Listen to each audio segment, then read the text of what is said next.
കോഴിക്കോട് തടമ്പാട്ട് താഴത്ത് വയോധികരായ സഹോദരിമാരുടെ കൊലപാതകത്തിനു ശേഷം കാണാതായ സഹോദരൻ പ്രമോദിന്റെ മൃതദേഹം കണ്ടെത്തി. തലശ്ശേരി കുയാലിപ്പുഴയിൽ നിന്നാണ് മൃതദേഹം കണ്ടെത്തിയത്. ബന്ധുക്കൾ മൃതദേഹം തിരിച്ചറിഞ്ഞിട്ടുണ്ട്. മത്സ്യത്തൊഴിലാളികളാണ് തലശ്ശേരി കുയ്യാലിപ്പുഴയോരത്ത് ആദ്യം മൃതദേഹം കണ്ടത്. തലശ്ശേരി ഫയർഫോഴ്സിന്റെ സഹായത്തോടെ മൃതദേഹം തലശ്ശേരി ജനറൽ ആശുപത്രി മോർച്ചറിയിലേക്ക് മാറ്റി. മുഖം എളുപ്പം തിരിച്ചറിയാൻ കഴിയുന്ന നിലയിലായിരുന്നില്ല. പിന്നീട് ബന്ധുക്കളെത്തിയാണ് മൃതദേഹം തിരിച്ചറിഞ്ഞത്.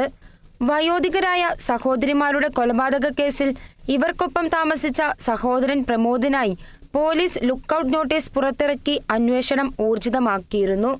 62-കാരനായ പ്രമോദ് കൊലപാതകം നടന്ന ദിവസം കോഴിക്കോട് നഗരത്തിലൂടെ നടന്നു പോകുന്ന ദൃശ്യം പോലീസ് പുറത്തുവിടുകയും ചെയ്തു.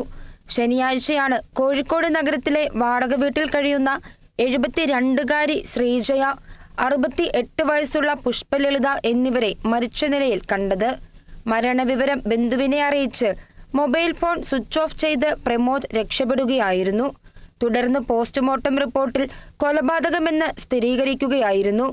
ആരോഗ്യ പ്രശ്നങ്ങൾ അലട്ടിയിരുന്ന പ്രമോദിന് തനിക്കെന്തെങ്കിലും സംഭവിച്ചാൽ സഹോദരിമാർ തനിച്ചാകുമോ എന്ന ഭയത്തിലായിരിക്കും കൃത്യം നടത്തിയിട്ടുണ്ടാവുക എന്നതാണ് സമീപവാസികൾ പറയുന്നത്. Kerala vision news, Kozhikode.